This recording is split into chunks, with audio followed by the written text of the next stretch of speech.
Sri Sharda Devi and her divine play, Chapter 11, Ordeals in Kamarpakur, page 161. O Krishna, the supreme teacher of the world, let calamities always overtake us, because we will then have thy sight which prevents rebirth. Time has the power to heal many things. Holy Mother's grief subsided to a great extent during her year of pilgrimage and association with holy people. On 31st August 1887, she returned to Calcutta, where she stayed at Balaram's house for 2 weeks before leaving for Kamarpakur. Holy Mother's biographers have struggled to follow the chronology of her life after her pilgrimage because there are not sufficient records for the years 1887 to 1920. She led a private life beyond the gaze of the public. We shall divide this period of 33 years into 3 periods: 1887 to 1898, for which no detailed information is available; 1898 to 1909, during which Holy Mother began her spiritual ministry, and 1909 to 1920, when she lived in Calcutta and Jairambati and her ministry reached fruition. During the first period, Holy Mother frequently travelled between Calcutta and Kamarpakur Jairambati. In addition, she visited some holy places.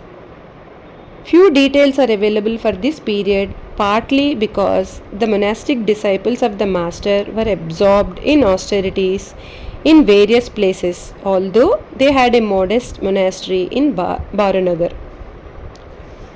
Swami Vivekananda returned from the West in 1897 and established the Ramakrishna Mutt in Belur in 1898. Holy Mother began her spiritual ministry then in earnest. During the second period, she lived sometimes in Jairambati with her brothers and sometimes in different rented places in Calcutta and other places. She did not have any permanent dwelling place, although she had inherited a small thatched hut in Kamarpakur. In 1909, Swami Sharadananda built houses for Holy Mother in Calcutta and Jairambati so that she could live free from anxiety and devote herself to teaching her devotees. During the third period, 1909 to 1920, Holy Mother's spiritual ministry reached its culmination. She travelled to some important places of South India, Southern and Northern India, and initiated many seekers of God. Most of her teachings and conversations were recorded in this period. Return to Kamarpakur. Before leaving Balram's house for Kamarpakur, Holy Mother visited Dakshineshwar. She bowed down to Mother Kali, Krishna and Shiva and prayed for their blessings. She also went to the Nahbat, her old dwelling place, and to the Master's room. Sweet memories of the Master arose, and she remembered his advice. Look, don't extend your hand to anyone for a penny.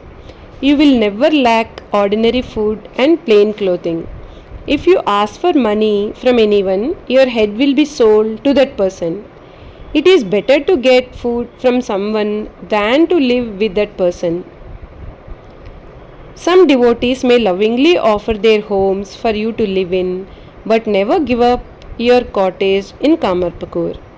Stay in Kamarpakur, grow some spinach, eat that spinach with rice and repeat Hari's name.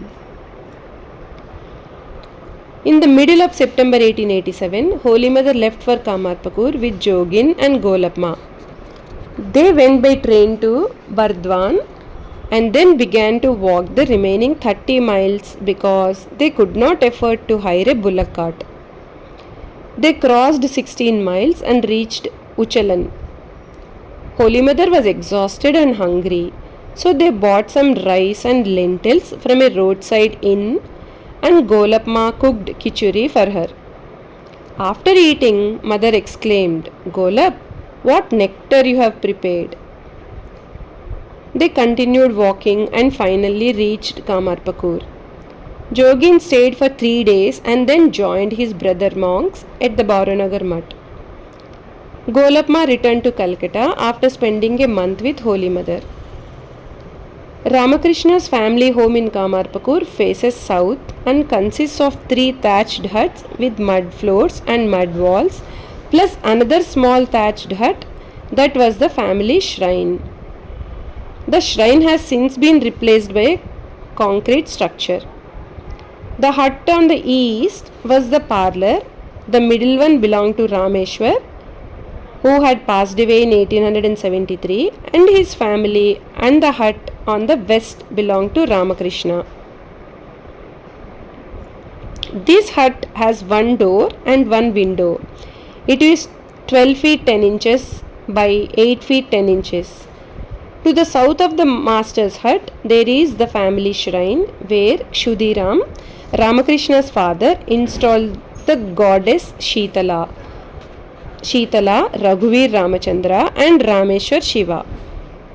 Holy Mother later mentioned that Mother Shitala was the original family deity in Kamarpakur and that her father-in-law had seen Mother Shitala in a vision in the form of a little girl with a red sari sweeping away all evils with a broom, sprinkling water from the earthen pot with a mango twig, and giving peace to all beings.